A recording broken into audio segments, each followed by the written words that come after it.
Good morning, day 3 here in Chiang Mai. For today's video, maghahanap kami ng Motorbike. magre-rent kami guys ng motorbike. Yan yung hotel namin guys. So, ikot-ikot lang kami kasi maghahanap kami ngayon ng Motorbike rental. Yes guys. Ito lang. Ito na. May Ganito lang yung paligid dito. Parang sa hi guys. Parang sa lang to. Tahimik version ng Binondo. No? Ganito sa Binondo eh. Ito pala guys yung rental. rental. So, 99 baht lang, pero pwede na siguro. O baka may scooter sila mag Fazio. Fazio lang. Iikot pa rin kami, naghahanap kami ng marerentahan ng motor. So, ang ganda ng weather. Kahit Yes. mainit kasi para siya naka-aircon. Tirik na tirik yung araw pero Malamig. malamig. Oo. Ganda pala dito.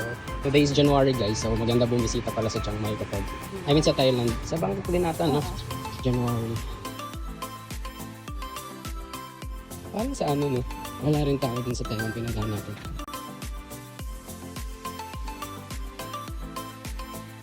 And finally, yan guys, nakahanap na kami ng marerentahan dyan pala sa Funky Motorbike Rental. Kapag foreigner, kailangan ng passport at saka international driver's license. 300 baht per day ang rental ng motor at saka after nyo pumirma ng kontrata, good to go na kayo guys.